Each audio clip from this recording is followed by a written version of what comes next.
Sir, ಈ ಪ್ರಕರಣದಲ್ಲಿ ಒಬ್ಬ ನಟ ಕೂಡ ನಿಮ್ಮ ರೀತಿ ಧ್ವನಿಯಲ್ಲಿ ಮಾತನಾಡಿ ಅದೊಂದು ನಾನು ಮಾಧ್ಯಮಗಳಲ್ಲಿ ಸೋಷಿಯಲ್ ಮೀಡಿಯಾದಲ್ಲಿ ಕೇಳಿದ್ದೇನೆ. ಯಾರೋ ಒಬ್ಬರು ಮೇಲೆ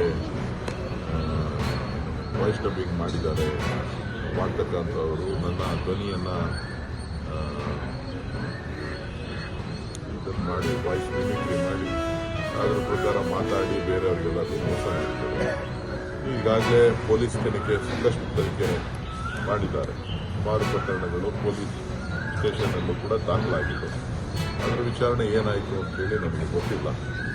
ಸೊ ಈಗ ಇಡಿ ಎಂಟ್ರ್ ಆಗಿರೋದ್ರಿಂದ ಇಡಿದು ಏನು ಯಾವ ಮಾನದಂಡ ಇಟ್ಕೊಂಡು ಅವರು ಇದನ್ನು ನನ್ನನ್ನು ಕರೆದಿದ್ದಾರೆ ಅನ್ನೋದನ್ನು ಹೋಗಿ ಕೇಳಿ ನಂತರ ತಮಗೆ ತಿಳಿಸ್ತಾರೆ. ನಿಮ್ಮವರ ನಡುವೆ ಫೈನಾನ್ಷಿಯಲ್ ಇಲ್ಲ, ಏನು ವ್ಯವಹಾರ ಇವರು ಯಾಕೆ ಕೊಟ್ಟಿದ್ದಾರೆ ಏನು ಅಂತೇಳಿ ಅಲ್ಲಿ ಹೋದ ಮೇಲೆ ಗೊತ್ತಾಗುತ್ತೆ.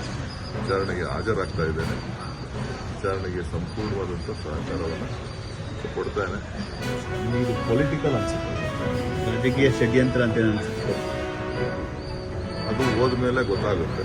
ಅವರ ಪ್ರಶ್ನೆಗಳು ಯಾವ ಹಾದಿನಲ್ಲಿರ್ತದೆ ಅನ್ನೋದ್ರ ಮೇಲೆ ಯಾವ ವಿಚಾರಣೆಗೆ ಏನು ಇದಕ್ಕೆ ಸಂಬಂಧ ಇದೆಯಾ ಇಲ್ವಾ ಅಂತೇಳಿ ನಮಗೂ ಕೂಡ ಗೊತ್ತಾಗುತ್ತೆ. ನಮ್ಮ ಒಪ್ಪಿಗೂ ಕೂಡ ಇರೋದ್ರಿಂದ ಯಾವುದು ಸಂಬಂಧ ಇದೆ, ಯಾವುದಕ್ಕೆ ಅಸಂಬದ್ಧವಾಗಿದೆ ಅನ್ನೋದು ಚರ್ಚೆ ಮುಂದೆ ಮಾಡಬೇಕು.